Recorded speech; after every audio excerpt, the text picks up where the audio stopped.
Okay. Welcome, everyone. My name is Larry Williams. I'm a policy analyst at Oregon's Bureau of Labor and Industries, where I oversee a program to provide supportive services, including childcare subsidies to apprentices in the highway construction trades. I'm your moderator today. The theme of this session is childcare as a subject of bargaining and as a right that can be established for workers, whether bargained or legislated. Quality childcare for workers can be part of a new social contract in which workers produce high-quality goods and provide high-quality services in exchange for wages and benefits that are sufficient to support our families and allow our children to thrive. I want to remind everyone that this session is being recorded and journalists are welcome.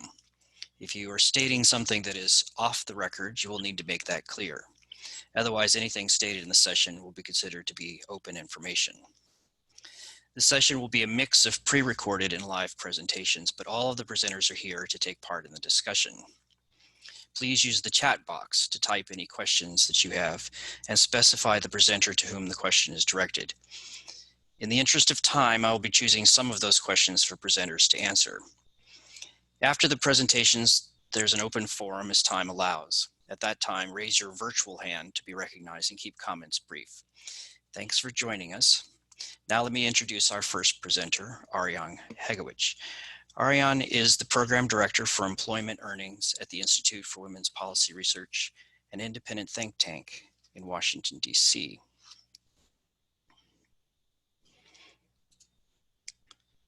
And if you give me just a moment to switch my slides.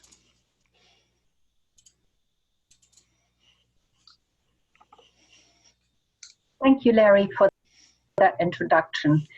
We have organized this panel in part to build on a project to look at childcare as a labor right, and particularly at the role of collective bargaining and labor rights activists in pushing childcare as benefit provided by employers. There is internationally a growing acknowledgement of the role of childcare in promoting economic growth, both in terms of raising women's labor force participation rates, but also by the focus particularly on the importance of quality childcare in the early years of a child, the 1 to 3 years that are very often not covered by any type of public childcare support. So in that sense, internationally, through UNICEF, the World Bank, and similar organizations, but also at national level, there seems to be an opening to do more around childcare. The lack of childcare, of course, is high up on the agenda for women in many countries, and it has emerged as a very clear constraint during the current pandemic, particularly for those women who are now expected to work full-time from home and also have to provide full-time care for their children while schools and daycare centers are often closed. And as the economy is coming back, there is the issue that a lot of childcare centers haven't survived the crisis, at least here in the United States. And this is further creating a big barrier to women who want to go back to work. This is, of course, an issue for families, for men and women, but women are much more strongly impacted.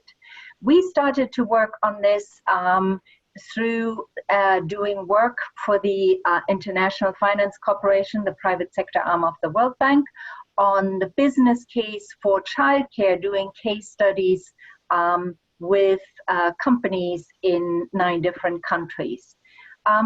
What is clear is that there is a long existing body of research and toolkits looking at employer-supported childcare from the perspective of the business case directed as employers. And we noted that there's much less than I expected in there from unions or labor rights organizations. There is a focus on childcare from unions, on public investments and the need for more into childcare, and of course on improving the conditions of childcare workers. But this project is particularly focused on the role of what employers can do to supplement the childcare field. And really there wasn't terribly much.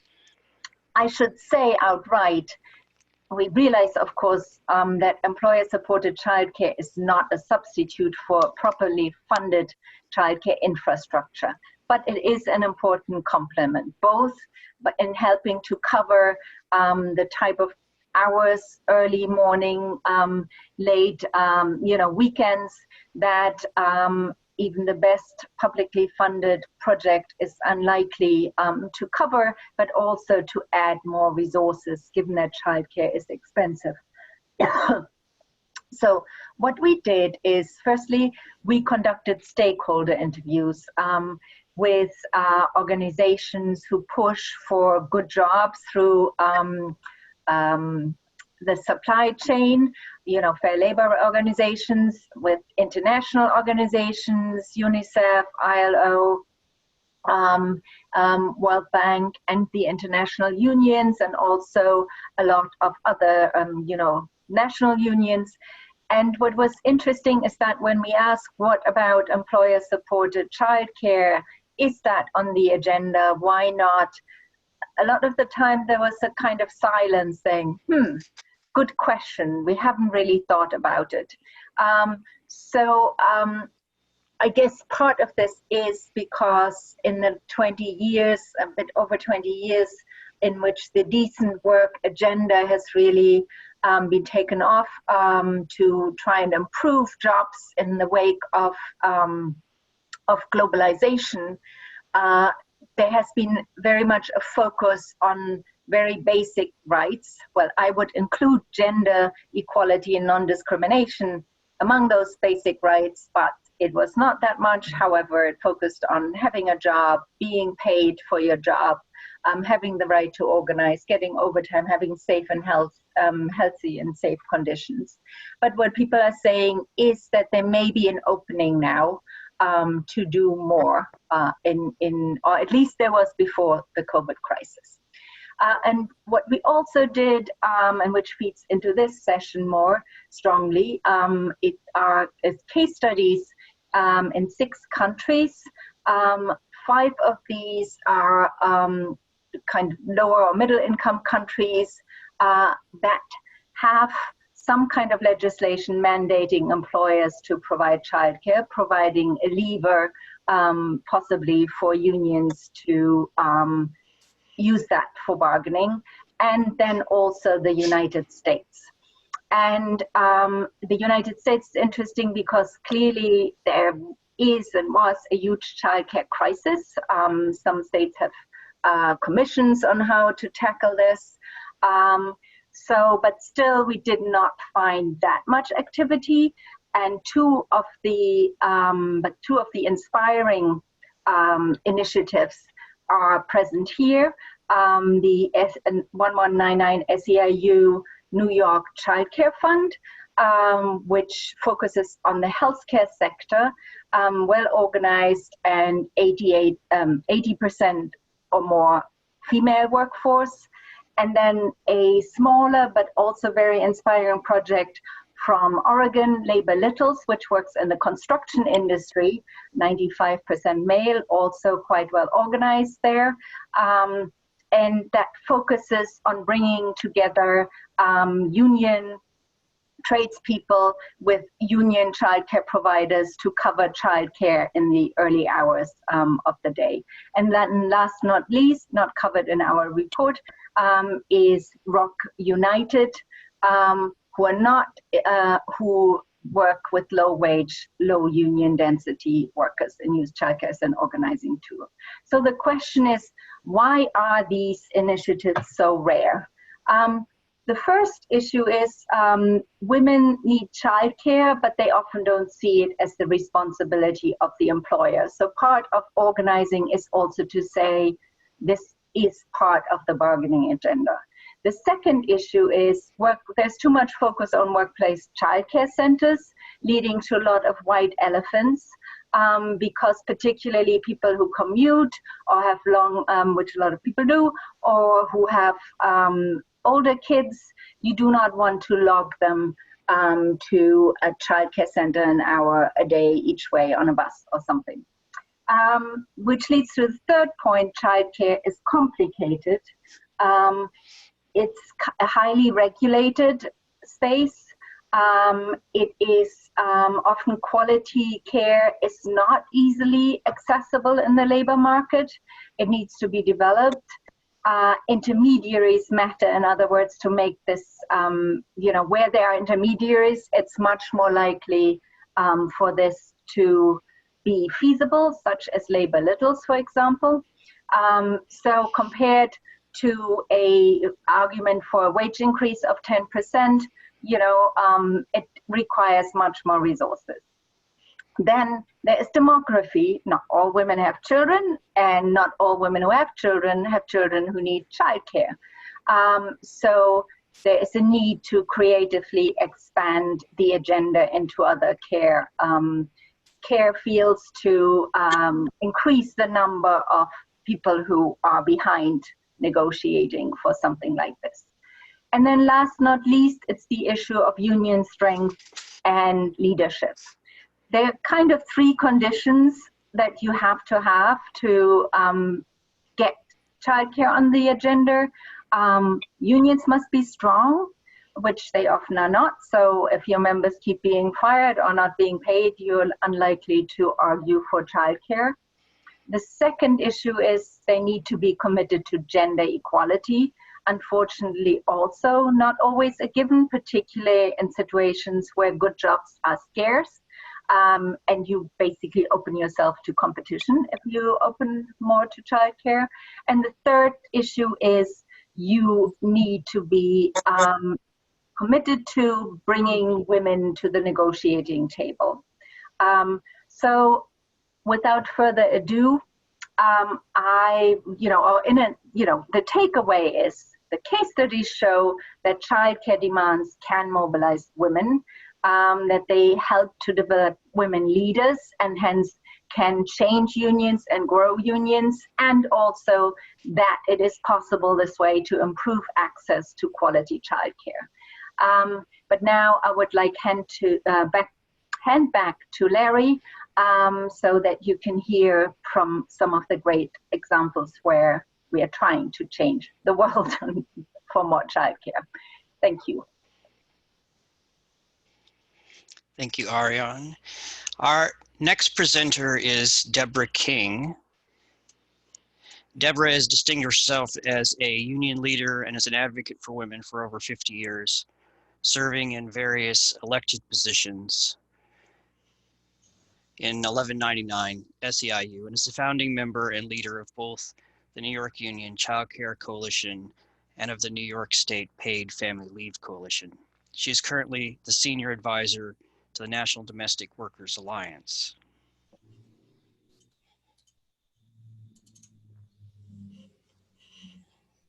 Good morning, everyone. I'm very excited to be here with you and to share our experiences in 1199 SEIU and my personal experiences. The start of our efforts on childcare go back to 1989 when we won the first childcare fund in the country, first tax quality childcare fund from 17 employers, and then in 1992 that fund was expanded to cover the League of Voluntary Hospitals, basically all the hospitals and nursing homes in New York City. We presently cover 100,000 workers with that fund. The fund has an income of $20 million a year based on 0.5% of payroll, and provides a wide range of benefits. It covers from babies to children, teenagers really age 17. One of the reasons for that is that our members who work 24/7, are concerned about their older children, especially during the summer, in terms of them doing something safe and useful and educational. The fund provides vouchers to pay for childcare, summer camp, weekend programs, runs a daycare center, which has won all kinds of awards, and is now a center that mentors other child care centers in New York. The fund has also been instrumental in activating women members both at their work site and union-wide in terms of work and family issues. People sometimes ask me, well, Debbie, how did this happen? How was this child care fund created? Because it was back in the late 80s and early 90s, and child care was less of an issue than it is today. And one of the reasons it was able to be created was because there was an unusual set of circumstances in New York that made it possible. First of all, the union membership was 85% women. Secondly, there was a newly elected president and leadership slate that was interested in doing new and visionary things. And that president, Dennis Rivera of the union, had to have 50% custody of his son and had major child care responsibilities. We also had an employer that we dealt with in 1989, the Catholic Archdiocese, which was led by a newly appointed Archbishop, Cardinal O'Connor, who wanted to do some innovative things against social justice things, and wanted to use this opportunity of negotiation to show that the Catholic Church was supportive of workers. In the Archdiocese, they also happened to have a woman who was the head of the hospital division for the Archdiocese, and she was also someone who was very supportive of these issues. And then I was in a position that was unusual. It's getting to be less unusual, but it's still not as common as I would have hoped, as Executive Vice President for collective bargaining. So I played a key role both in helping the members formulate the demands and actually at the bargaining table. And at that time, I was a working mother with 2 young children and very aware of the challenges of being a working parent and feeling that your children were safe and in a good environment, and was very passionate about this. And I have to say that I used my position to help organize other women to be in support of that demand at the bargaining table. After we negotiated the fund, there was some concern that our employers, although they had agreed to it, were grumbling a little bit like, why are we the only industry, the healthcare industry, that has a child care fund? No other unions have it. And at the time, I was an adjunct faculty member at Cornell and used that position to bring people from other unions together to talk about our fund and to encourage them to also do similar initiatives through collective bargaining. And in the early 2000s, we had set up a committee of union leaders and representatives who were interested in this, and 2 of the representatives one was from the Transport Workers Union, and one was from the Amalgamated Transport Workers Union. Both of them happened to be widows who had child care responsibilities, and that was one of the reasons that they came forward to work on this multi-union committee. And in case of TWU, it was also a similar situation to the 1199 situation, in that there was a new union leadership that came in a year or 2 after we had formed this multi-union group, and the president said, yes, let's take on some new issues. So between ATU and TWU, they now have about 45,000 workers in New York City covered by a child care fund. The group that I had talked about, the multi-union group, which originally started as a educational discussion group at Cornell, then was adopted by the New York City Central Labor Council and the New York State AFL-CIO, and actually became a subcommittee that moved into looking at how we could work together on legislative campaigns to get state money to help working people pay for childcare. One of the reasons for that was the difficulties in people who were on the committee in actually getting their unions to agree to put childcare on the collective bargaining table.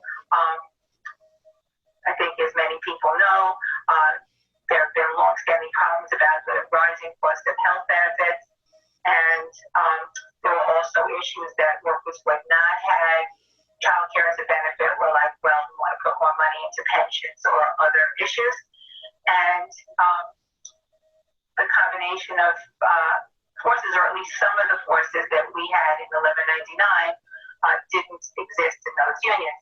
But there became a passion about how we could address this issue collectively through public support for childcare for working families. And we developed this program called Facilitated Enrollment, which is now administered in upstate New York by a subcommittee, a sub-organization of the AFL-CIO, and similarly in New York City by affiliated organization to the AFL-CIO that uses money that we got from the state legislature that provides higher income eligibility than social service agencies provide to serve working families.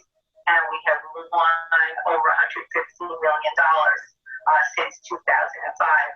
Again, sorry to say that that program we think is a model, but New York State is the only state that has developed that program. Recently, there has been some additional success in collective bargaining with the de Blasio administration and the New York City Health and Hospital Corporation. The workers there are represented by different unions. 1199 represents some professional and technical workers. The New York State Nurses Association represents the nurses, and there are also two organizations that represent doctors. NISNA and 1199 decided to move forward care agenda. A number of the workers who were leaders were older and raised the issue of elder care as a problem that they were facing, that they needed help on. So we actually in 2014 won, again, I think it is the first in the country, a child care and elder care fund for 1199 and NISNA employees. And then the doctors, the interns and residents and the doctors negotiated a child care only fund. So those four funds now cover about 15,000 workers. So it's over 150,000 workers in New York City that are covered by child care funds. But of course, there are many, many hundreds of thousands who need it, who don't yet have it. And I'm always hopeful that this fantastic benefit will be extended to more workers, both in New York and, of course, nationally. Thank you, Deborah. Our next presenters are Christina Daniels and Aaron Bynum. Christina has been a journey level electrician for 30 years and is a member of the executive board at the International Brotherhood of Electrical Workers, IBEW, Local 48 in Portland, Oregon. Aaron has been with Labor's Community Service Agency in Oregon since 2011 and is currently its executive director. She has a 7-year-old son and a puppy and she desperately needs a vacation.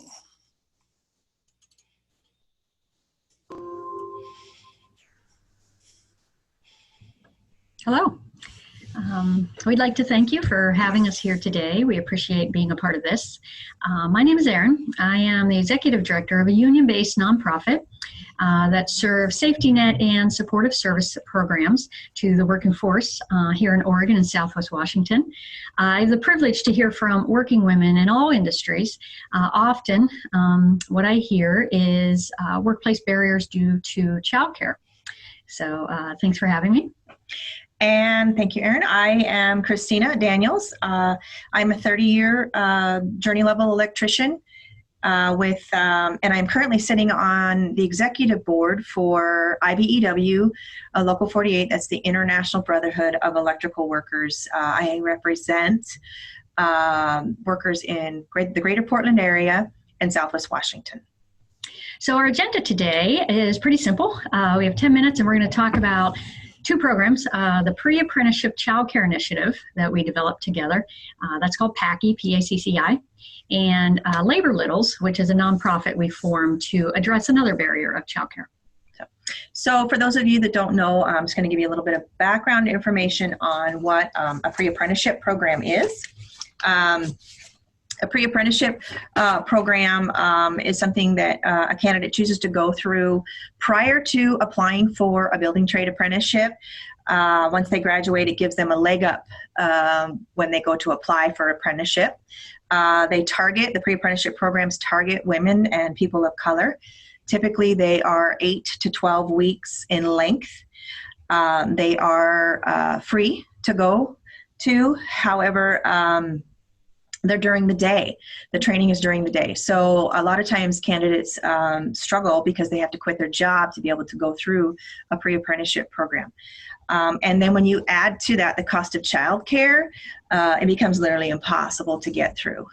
For example, while I was on staff with IBEW Local 48, I was approached by an electrician pre-apprentice who was struggling to get through her pre-apprenticeship program because of the cost of childcare. At that time, I didn't know how to help her, and so I reached out to Erin and asked her if she knew of any supportive services for childcare during training programs. And she told me that no, there was nothing available for training with respect to childcare. So her and I decided that we wanted to try to help fix the problem, but we needed a little more information. And we reached out to the area pre-apprenticeship programs and started to ask questions and quickly found out that, yeah, childcare is the #1 barrier keeping women specifically from going through pre-apprenticeship. And in fact, the childcare barrier was so great that the pre-apprenticeship programs were not targeting single mothers. So what that meant to me and to Erin was that they did not have access to a high-paying career for their children. So that is why we started to develop the PACCI program. So step one, as many of you know, if you're in the nonprofit sector, is fundraising. So we were able to secure a quick $5,000 with some outreach, especially in our labor community. The Labor Council donated. Big shout out to IBEW 48, who is our #1 donor on these programs. And the Sheet Metal Contractors Association, a lot of folks just pitched in as they could. And then something that never happens, we received a phone call saying, we have $50,000 for you to continue this important work. And that was from our friends, yes, yay, from our friends at the Bureau of Oregon Labor and Industry, BOLI, who had so much belief in this program to continue the pilot. So a thank you to them. That is going to be funded through September 2020, and we're trying to get, COVID slowed everything down, so we're hoping the Department of Labor, which is where they got the money, might extend that deadline. So how the program runs is it's a voucher system. The parent chooses where they send their children, which we learned in our research is very important. If they are enrolled in a state-certified childcare or state-certified pre-apprenticeship childcare, state-certified pre-apprenticeship program. No, state-certified childcare provider. They need to find a state-certified childcare provider.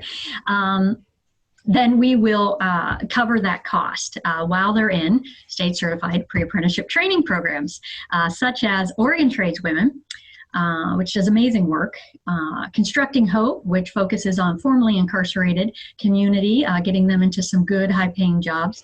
The carpenters have one, electricians, there's Portland Youth Builders, amazing work being done out there. We will pay the child care costs for people in those programs. It's a tiered system. Most of who we serve with the federal poverty level ratings, we cover 100%. There's been one or two where we've covered 75% because they have a little bit of a higher income in their household.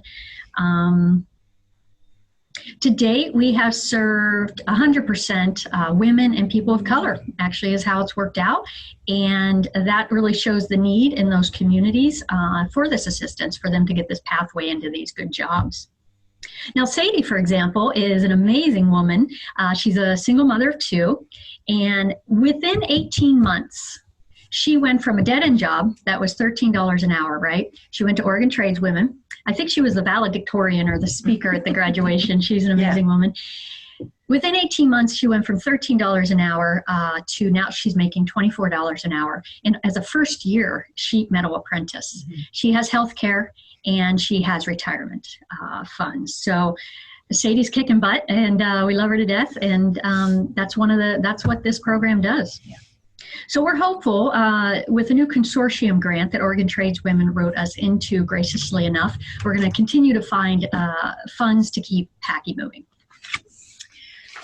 So moving on to labor littles. Over the course of developing the PACI program, we realized that the construction industry wasn't meeting the needs of, the childcare industry was not meeting the needs of the construction industry. And what I mean by that is the construction's typical start time is 6 a.m. here in Portland, and childcare providers simply were not open that early. This created an impossible situation that pulled a lot of parents out of the construction workforce. Erin? So the foundation of Labor Littles is to create a network of childcare providers that cater to workforces with non-traditional hours. We reached out immediately to AFSCME Local 132, where we found, that's the childcare providers here in Oregon. We found very willing and enthusiastic partners, childcare providers that wanted to jump on board, that love this model. So what Labor Littles provides for the childcare provider, Labor Littles provides a cash paying customer base, that can afford to pay up front, helping to alleviate the customers that are reliant on state programs that lag in payment, maybe a month or two. Also, Labor Littles pays to secure slots within their business, guaranteeing revenue for those income childcare providers. It gives them stability.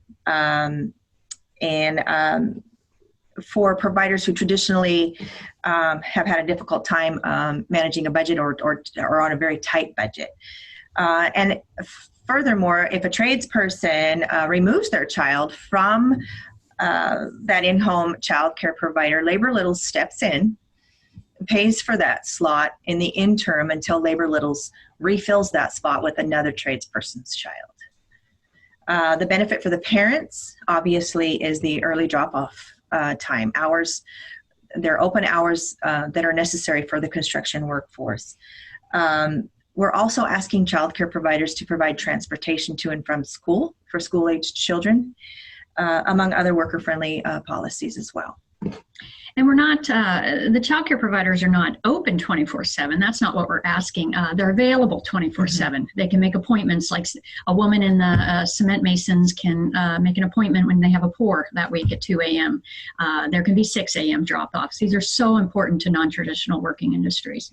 So where it is today, we have a board of directors. We had the team of lawyers that you got to get who created the contract ready to sign up people to be Labor Littles providers. We've trademarked the term Labor Littles, which is seriously the cutest name in the world. We have a lot of interested childcare providers, even more so now that COVID has happened and that industry is struggling. Sadly, I will report the work of Labor Littles, which is to remove the child care barrier for working families. We could not find sustainable support within the building trade industry. Although by nature, Labor Littles is self-sustaining business model, we have been unable to secure long-term funding to bring on a director to finish building this program. Now, Christina and I are especially brokenhearted that we were not able to find that long-term support to build the program, because time after time, social media is full of women who say they can't find a provider. They can't find one that they can drop their kids off. These are essential workers who are struggling to find childcare during this time. If we would have found that support for Labor Littles, because right now it's on hiatus, we've given up. We can't find anyone to support it enough to help us build it. If we would have had an army of childcare providers who would have been receiving consistent clientele to stay open, and we would have had a place for those parents to take their kids. So we're broken heart about that. We're a little bit hopeful. We're going to continue, but we don't know at this point. Keep in mind, too, that the construction industry here in the greater Portland area through this COVID crisis has stayed very busy and, in fact, are lacking in qualified tradespeople right now. There is such a demand and a need for them. So we just want to end with saying that the PACI program is doing a fantastic job of helping to diversify the construction workforce by paying for childcare through pre-apprenticeship. And now we are desperately needing Labor Littles built so that we can retain those workers. And that's it. Yeah, thanks for having us. Yeah. And I think we're ready for some question and answers, but thanks for having us a part of today. All right, thank you, Christina and Aaron. I know that they're less brokenhearted now, and they may have an update later, but we're going to go quickly to our final presenter because we're running short on time. Teofilo is Deputy Director of Program and Research at the Restaurant Opportunity Center United, which he joined in September of 2011 while completing a doctorate in comparative human development at the University of Chicago. His first job was at McDonald's, and now he's here with us today telling us about the great work that he's doing. Thanks so much, Larry and Ariane. I'm going to quick screen share here. I have a couple of slides. Just want to give a little context as to the importance of the work in the restaurant industry. But please do tell me when there's 2 minutes left, so I'm making sure that to make sure that I'm not missing on the vital issue that I want to touch on is using this as an organizing tool. So there are, prior to the pandemic, there were 13.5 million restaurant workers in the US. We know from the American Community Survey that 30% of restaurant workers are parents, and 35% of women in the industry are mothers. More than half of those are single mothers, right? So there is a tremendous need for childcare in the industry. It's a low-wage industry. In general, childcare is completely inaccessible to the people that are in the industry. We know because of the pandemic that there was a huge drop in employment. Close to half of the industry is unemployed, if not more than half. But I just want to give a little context in both the 2001 and 2008, the 2001 recession and 2008 Great Recession. The restaurant industry, which is shown here in red, rapidly rebounded, with growth outperforming other industries in manufacturing and service. So, we might not expect the industry to recover in a year. If we look at the example from Hurricane Katrina in New Orleans, where it took, about 5 years for the industry to recover in Louisiana, we're looking at, we're still looking at a relatively short time horizon, and we need to have tools in place for restaurant workers to be able to access childcare.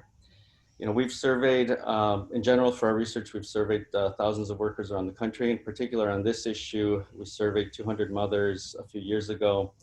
their childcare needs, and found that 35% of moms, moms spend 35% of their weekly wages on childcare, excuse me, that half of moms report unpredictable erratic schedules, with 40% that show last minute changes, right? So that they're expecting to go to work and their schedule changes at the last minute. And what does that do to their childcare needs? It really puts them in a bind. Half of moms report negative consequences because they arrive late or leave early due to their childcare requirements. And these negative consequences are both from the childcare providers, losing childcare providers, having a childcare provider call Child Protective Services, or negative consequences from employers telling them, hey, you're going to, you're essentially everything from losing their job to less severe, losing a very important time slot, something that they've been depending on. So they face all sorts of negative consequences due to the challenges of childcare. And the third report that childcare impacts desirable shifts that they can work. We recently surveyed 500 parents in New York, and we replicated these findings. We're hoping to release these data soon. The pandemic sort of derailed that. In general, over half of the industry are women. And when we look at poverty rates are twice as high in restaurant workers as they are in the rest of the workforce.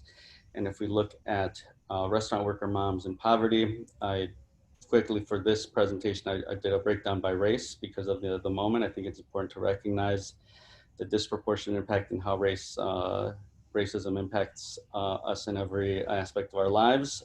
So even though a quarter of the moms live in poverty, it's actually 36% of Black moms that live in poverty in the restaurant industry.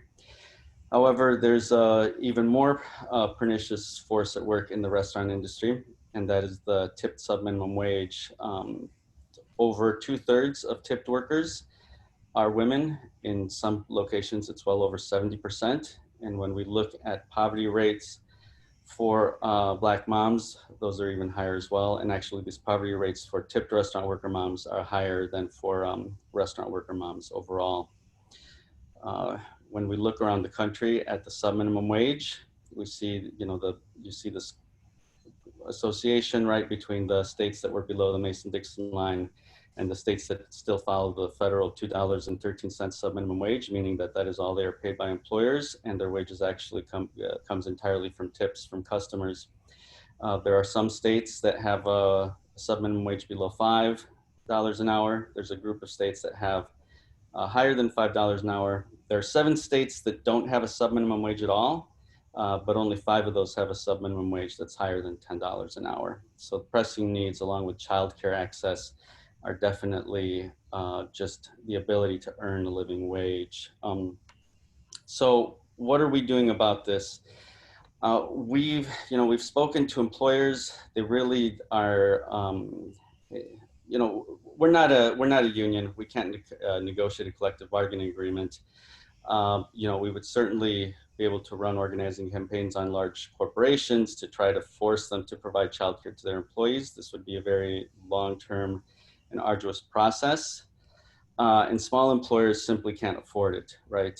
Even employers that are really supportive of the idea, they've talked to us about the possibilities of creating or supporting childcare cooperatives with other employers to try to provide childcare.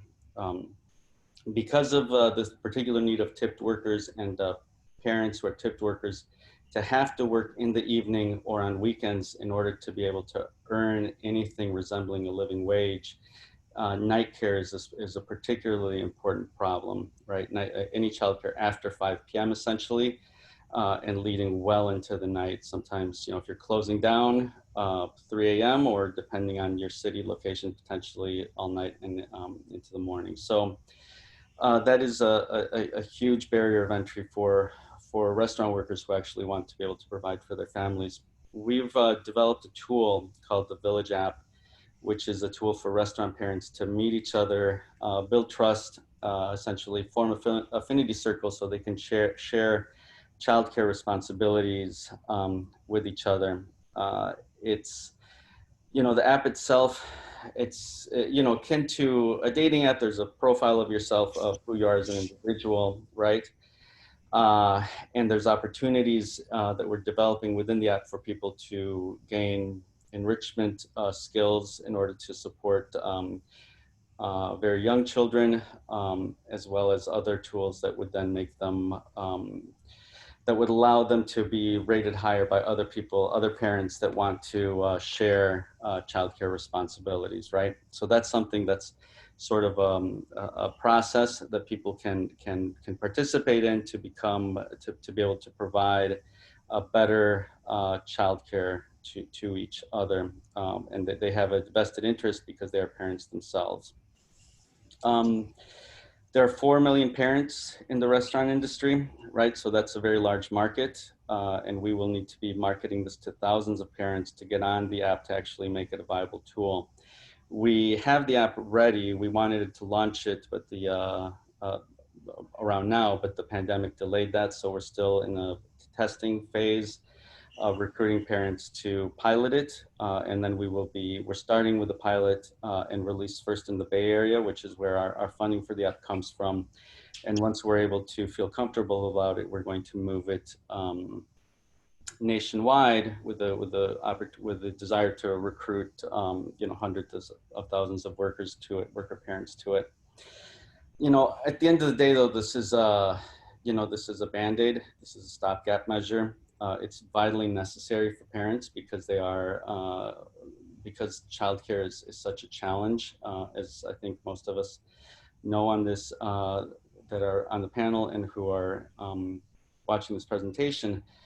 And so this is not sufficient, right? But how do we get from just making sure that childcare is reliable childcare is available to something that is much more beneficial and actually ensures that the enrichment and growth opportunities for children and families. So, you know, we're going to be using this tool to be really engaging in one-on-one conversations and organizing members around the country to take action, right? Both to engage employers to be supporting the app and supporting the concept of childcare for restaurant workers, to raise wages for restaurant workers so that they don't have to depend on a sub-minimum wage and actually have access to a living wage, but ultimately to mobilize over 100,000 parents for universal childcare. And so the app for us is a means to, you know, provide an immediate, to provide for an immediate need that parents have, but also a way for us to then engage in one-on-one conversations and recruit them as active members and leaders into Rock United so that they're taking direct action for change. So thank you for this opportunity to present this. All right, thank you everyone. And we were going to try to leave time for questions, but I think we're over time. I don't know. I imagine I can keep recording, but some of you may have to leave. I did get one question, which was, are there any requirements regarding earnings of childcare workers to get reimbursement? And I'm thinking that's probably for the PACI program. Yeah. Yeah, I had seen that one. Earnings of childcare workers. Oh, well, maybe this is what you meant. So they need to be state certified or DHS approved. So they need to have, you know, the background checks and everything like that. Although we have been able to negotiate, Bully is very active in this pilot program on trying to figure out new ways to make this industry work, that if a grandmother needs the income and she can watch the child, I was able to guide her into getting DHS approved and support her during that time, because honestly, having your family around you is even more supportive and better than even having an outside source. And if we can provide some financial stability to that first degree family member, that's always a great thing. So yes, but basically state certified DHS approved. And then I guess we're going to let our presenters make any last short remarks. Ariane, you have anything you want to add? I do think if somebody else wants to come in, we do have until noon. And I also still wanted Aaron to share good news. But I think one of the issues I think that's very clear is that, you know, anybody who works on childcare, we know there's a market failure for childcare. Cannot create good jobs apart from a very small sector without public supports or subsidies from somewhere, because families do not earn enough to pay childcare workers enough. So I think this issue of intermediaries that are needed to mobilize resources from employers and from labor apart from public investment in publicly provided childcare, I think is something that can do with more attention. The other issue for me, so this is my last minute, is that I'm kind of struggling with how we can pitch the arguments for childcare now. We were before the crisis, we are very much linked into there's a huge skills shortage. It's very clear you're pushing inequality, you're leaving people out of the labor market, you're pushing them into substandard childcare arrangements which hold them back in their jobs. So invest in it. Now we have huge investments necessary in all areas. There are companies like Instagram who've just said they will provide a childcare benefit. But you know, other sectors like in the restaurants are going to be very poor for a long time. So I'm wondering what our pitch should be. Should we just say childcare will be, or care will be a very good investment, partly also to ensure that the economy comes back in a way that in a more egalitarian way in which we want it and creates jobs? So what are your arguments? You know, as an open question. I'm not sure about this at the moment. You know, let me say just as a white person, I think that some of these demands in terms of priority, you know, need to come from the Black Lives Matter movement. But certainly just looking at all the statistics that we saw from Teo, you know, that and knowing who many healthcare workers are around the country, the composition that having childcare, employer childcare and government supported childcare, I think is very important. We know that 0 to 5, in terms of children, that is crucial period for their emotional and intellectual development. And then it's also a huge support to their parents. So when we talk about defunding the police and investing in other things, I would think that childcare is a very important thing. I have not heard that come out of the Black Lives Matter movement. I've heard education, but let's see what happens as the dialogue continues. Okay, Erin, Christina. Can I just speak to that, Ariane? Go ahead, Christina. I'd just like to say that Labor Littles, we tried to create it in a way that was competitive advantage for the construction workforce. And I think a lot of people leave that concept off the table when we're talking about childcare from an employer standpoint. If they can create some sort of a program within their business to support childcare for their workers, it's competitive advantage. You're going to bring the workers to you. That's what I see anyways. And that is one of the ways we presented it to the contractors in our area. And they were very receptive to that. Also, keep in mind that while we're not focusing so much on the collective bargaining part of it either, because to me that's a huge barrier.